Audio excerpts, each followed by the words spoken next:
Friends, कैसे आप लोग? मेरी उम्मीद है कि बेहतर और शानदार होंगे मेरे दोस्त। एक नए सेशन में सभी लोगों का स्वागत है मेरे भाई, और सबको सुंदर सा गुड इवनिंग मेरे भाई। जितने लोग लाइव जुड़ चुके हैं, सबसे पहले मेरे भाई सब सेशन को शेयर कर देंगे ताकि सभी लोग दोस्त अच्छे तरीके से क्लास को देख पाएंगे। कंफर्म मेरे भाई। तो आज का सेशन में एक नया सा चैप्टर लेकर आए मेरे भाई। इस चैप्टर में हम लोग पढ़ने वाले हैं द्विघात समीकरण। फॉर किसके लिए मेरे भाई? 2025 के बोर्ड एग्जाम के लिए पढ़ेंगे मेरे भाई। क्लियर? और लेसन कौन सा मेरे भाई? लेसन 4th है। हालांकि बता दे लेसन 3rd तक मेरे भाई, यानी कि 2-4 वाला रैखिक समीकरण तो अच्छे तरीके से पढ़ ले मेरे भाई। जो लिखित प्रश्न थे मेरे भाई, उसके अलावा 1 से 2 ही प्रश्न बताए, ज्यादा नहीं बनाए बताए मेरे भाई। लेकिन जो 3 विधियां बताए हैं लिखित, कौन कौन भाई लिखित प्रश्नों जो 3 विधियां बताए हैं, वो जिनको क्लियर है मेरे भाई वो सारे क्वेश्चन कर लेंगे। कंफर्म मेरे भाई। तो फिर मेरे भाई इसी को देखते हुए हम लोग आज लेसन 4th लेकर आए द्विघात समीकरण। इसके कुछ फीचर्स है मेरे भाई। इस चैप्टर इस अध्याय में हम लोग को वही पढ़ना है जो एग्जाम में है। तो सबसे पहला जो फीचर दिया गया है कि विगत वर्षों में पूछे गए प्रश्न इस अध्याय से जो प्रीवियस ईयर के प्रश्न है मेरे भाई उनको देखेंगे। हालांकि सभी में देखें ऐसी बात नहीं है मेरे भाई। और 2025 के बोर्ड में आने वाले संभावित प्रश्न, जो संभावना है कि 25 में आ सकते प्रश्न मेरे भाई, उनको भी प्रश्न को पढ़ेंगे। क्लियर? और एक चीज और है, अभ्यास। इस एक्सरसाइज जो ये चैप्टर है, इसके जितने भी एक्सरसाइज है उनके जो महत्वपूर्ण प्रश्न है मेरे भाई उनको कंप्लीट रूप से सॉल्व करेंगे। क्लियर? और मेरे भाई इस चैप्टर से 2 से 3 प्रश्न आते हैं। कहने का सेंस ये है कि कभी 2 बहुविकल्पी देता है। क्या मेरे भाई?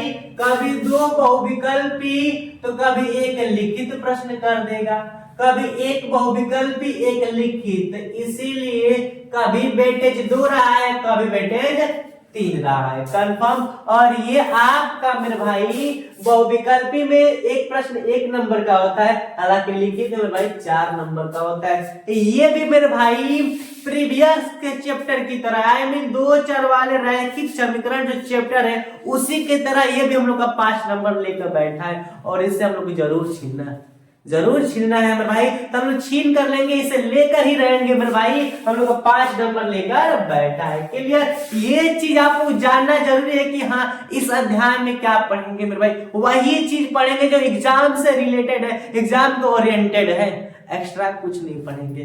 कंफर्म मेरे भाई। और सब लोग क्लास शुरू से अंत तक देखेंगे मेरे भाई। हर एक चीज सिखाने की गारंटी है मेरे भाई। हर एक चीज सीखा जाएगा, अब बेहतरीन अंदाज में सीखा जाएगा। क्लियर मेरे भाई? तो अब क्या करते, इतनी चीज जान गए तो अब हम लोग द्विघात समीकरण के क्वेश्चनों को सबसे पहले, हालांकि बहुविकल्प भी पढ़ेंगे, फिर उसके बाद लिखित पढ़ेंगे। इन दोनों को पढ़ने से पहले एक चीज की चर्चा करते हैं। वो चीज क्या है मेरे भाई? तो द्विघात समीकरण के सवालों को सॉल्व करने से पहले क्या जरूरी चीज है, क्या जानना चाहिए मेरे भाई? कंफर्म? तो एक चीज ध्यान देना मेरे भाई, कुछ बातें हम बता दे रहे हैं। कुछ बातें में यही मेरे भाई कि द्विघात समीकरण क्या मेरे भाई? द्विघात समीकरण है। हालांकि जो बहुपद चैप्टर है, 2nd चैप्टर में भाई, उसमें बताया था द्विघात क्या होती है। सबसे बड़ी घात क्या मेरे भाई? 2, उसे क्या बोलते हैं? द्विघात। सबसे बड़ी घात 2, उसे क्या बोलते हैं? द्विघात। समीकरण का मतलब होता है अगर बराबर दे दिया गया तो समझो कि समीकरण है, बराबर में कुछ लिख दिया गया तो समझो मेरे भाई समीकरण है। तो क्या होती है द्विघात समीकरण का व्यापक रूप? क्या मेरे भाई? जो द्विघात होती है, क्या होती है? द्विघात होती है द्विघात समीकरण। द्विघात समीकरण का व्यापक रूप क्या होता है मेरे भाई? तो आप लोग बता रखे हैं कि व्यापक रूप क्या होती है? तो व्यापक रूप ax² + bx + c = 0। अब बताओ सबसे बड़ी घात कितना है? 2, तो द्विघात हो गया। समीकरण का मतलब बराबर। अगर बराबर नहीं दिया गया, लिखा गया कि ax² + bx + c, तो ये द्विघात बहुपद हो जाएगा।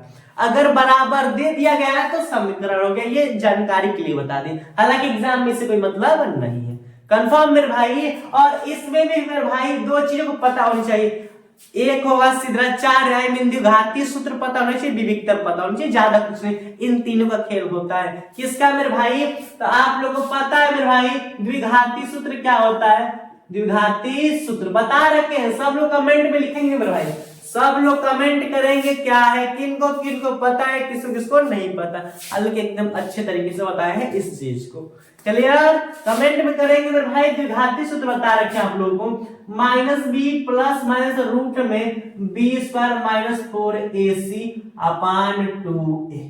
क्लियर? क्या मेरे भाई यहाँ पर क्या हुआ 2a लिखेंगे 2a, कंफर्म, ध्यान रखना कंफर्म। फिर एक चीज है विविक्तर, क्या मेरे भाई विविक्तर की बात करें, विविक्तर।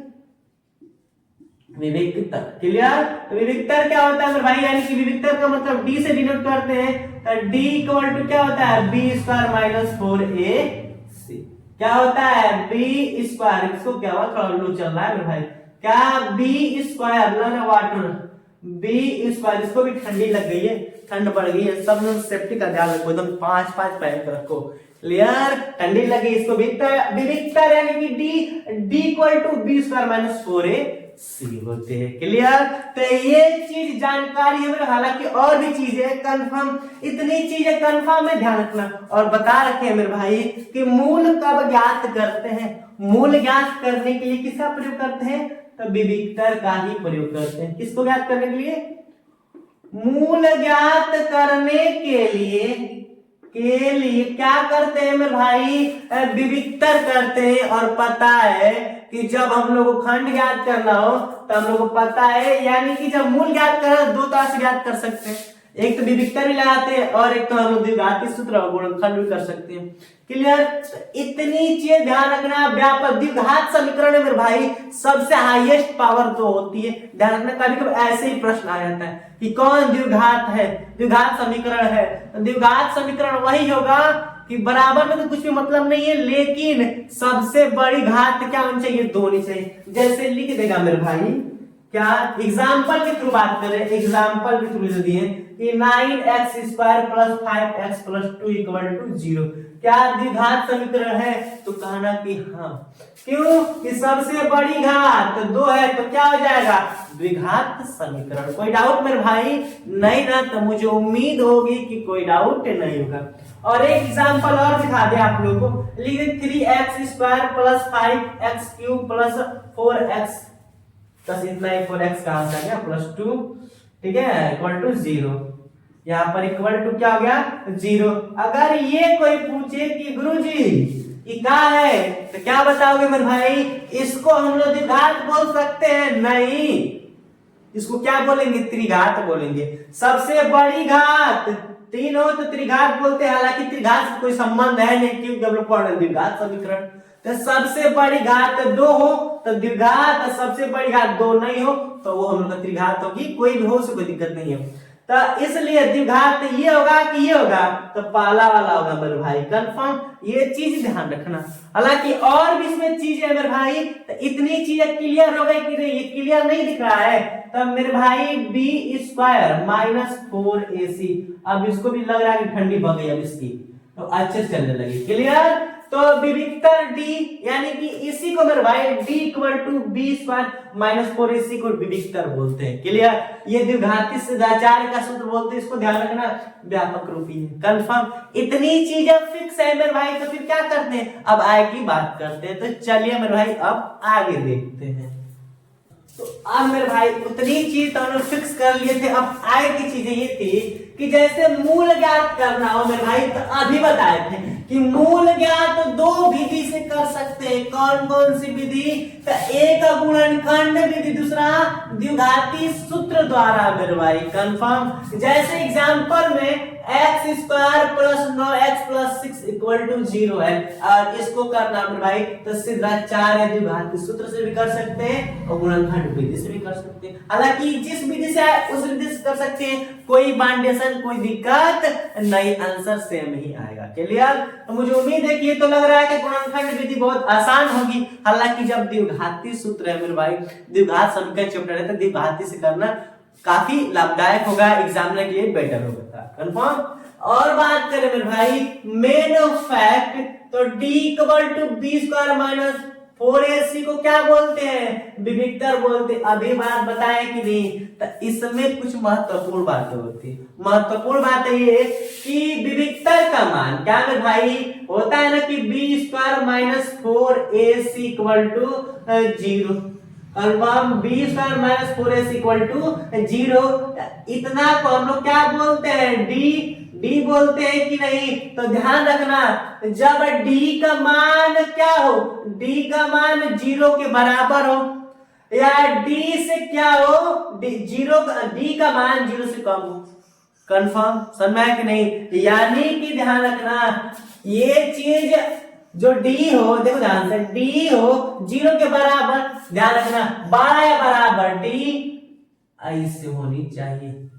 d का मान 0 से क्या हो, बड़ा या बराबर, यहाँ पर बड़ा होगा, ठीक है, बड़ा वाला चीज है। तो ध्यान देना, जब d का मान 0 से बड़ा या बराबर हो, 0 से बड़ा या बराबर हो, तो क्या होगा, वास्तविक मूल होता है। कौन सा मूल होगा मेरे भाई, तो विविक्तर किस मूल का होगा, वास्तविक मूल का होगा। ध्यान रखना, यहाँ पर बराबर से पहले हम छोटा बोल दिए थे, ये बराबर बोले ना कि d का मान 0 के बड़ा होने चाहिए, बराबर होने चाहिए, बड़ा या बराबर, तो किस मूल का होगा, वास्तविक मूल का। क्लियर। फिर अगर d का मान 0 से क्या हो, छोटा हो, तो कौन सा मूल होता है, वास्तविक नहीं, यानी कि काल्पनिक बोलते हैं। जो वास्तविक नहीं होता तो क्या बोलते हैं, काल्पनिक बोलते हैं। अगर 0 से छोटा हो, अगर d का मान, अगर इसका वैल्यू आया 0 से छोटा है, तो समझ जाओ कि वास्तविक नहीं होगा, क्या होगा,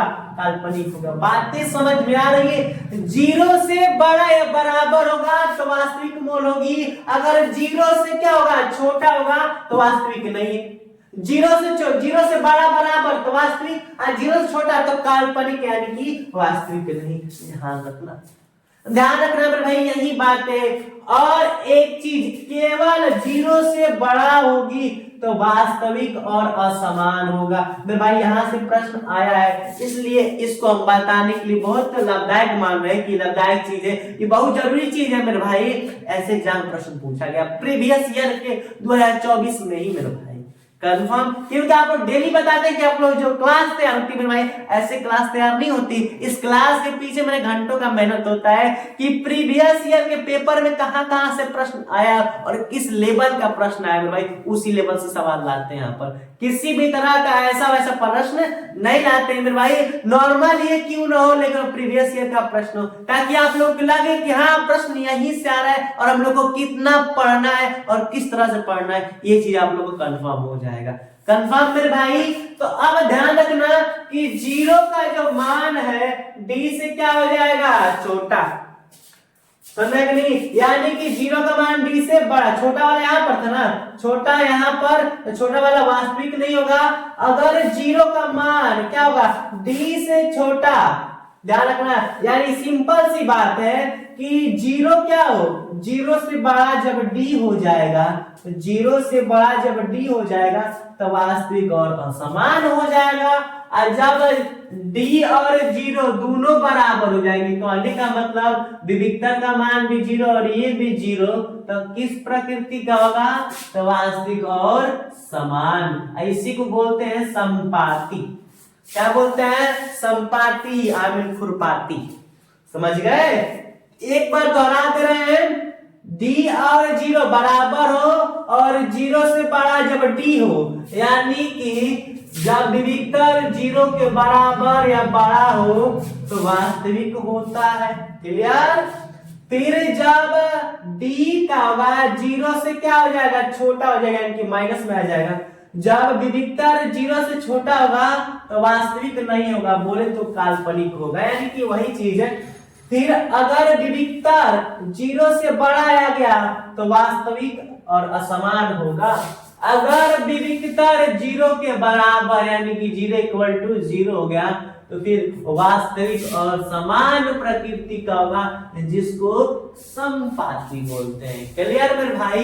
तो इस अध्याय का यही चीज बहुत महत्वपूर्ण थी मेरे भाई, जिनको जानना बहुत जरूरी है। क्लियर?